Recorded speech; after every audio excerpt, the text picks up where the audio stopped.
कहते हैं ना, बुराई का अंजाम हमेशा बुरा होता है, लेकिन कुछ लोग ये बात तब समझते हैं जब समझने का वक्त ही निकल चुका होता है।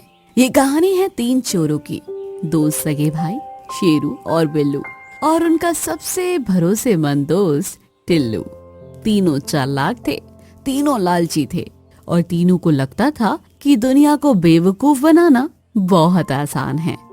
एक अंधेरी रात तीनों एक धनी व्यापारी के घर पहुंचे।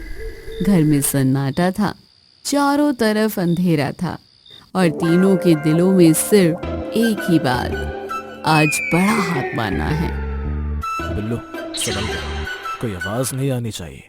चिंता मत कर भाई, आज किस्मत हमारे साथ है। बस ये आखिरी अलमारी, फिर हम माला माल, पैसा ही पैसा होगा। कुछ ही देर में घर से ढेर सारा धन उनके हाथ लग चुका था। तीनों व्यापारी का सारा धन लूटकर फरार हो जाते हैं। चोरी के बाद तीनों घने जंगल में पहुंचे। सोने चांदी को जमीन पर फैलाया गया, लेकिन तभी अरे यार, बहुत जोर की भूख लगी है। हाँ यार, टिल्लू सही कहा, पहले कुछ खा लेते, फिर आराम से बंटवारा करेंगे। तीनों ने फैसला किया, टिल्लू शहर जाकर खाना लाएगा और टिल्लू खाना लाने के लिए जंगल से चला जाता है। जंगल से निकलते ही टिल्लू के दिमाग में खतरनाक सोच आई। अरे वाह, कितना सारा धन हाथ लगा है। अगर ये सारा धन सिर्फ मुझे मिल जाए तो फिर चोरी करने की जरूरत ही ना पड़े। टिल्लू के मन में लालच आ चुका था। अगर मैं शेरू और बिल्लू के खाने में जहर मिला दूं तो सारा धन मेरा हो जाएगा। लालच ने दोस्ती को अंधा कर दिया।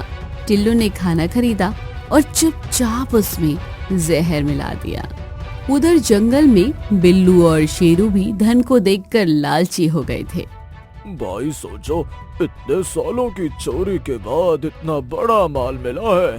अगर टिल्लू को हटा दे तो सारा धन सिर्फ हमारा। दोनों भाइयों की आंखों में लालच चमकने लगा। बस जैसे ही वो खाना लेकर आएगा, हम वही उसका काम तमाम कर देंगे। और दोनों ने दोस्त को मारने का फैसला कर लिया। कुछ देर बाद टिल्लू खाना लेकर लौटा।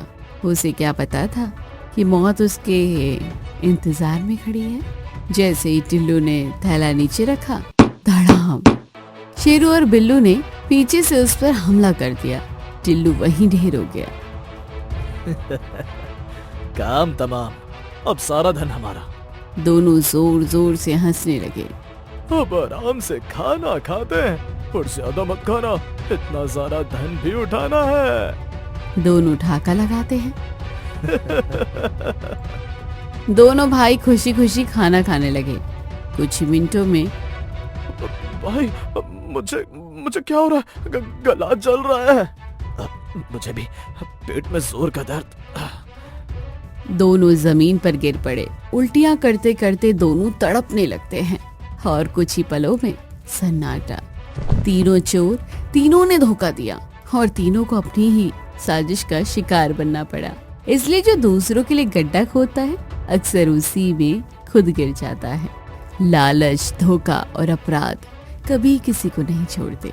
तो दोस्तों, कैसी लगी कहानी? कमेंट बॉक्स में जरूर बताइए। चैनल को अभी तक सब्सक्राइब नहीं किया तो जल्दी जाकर कर लीजिए।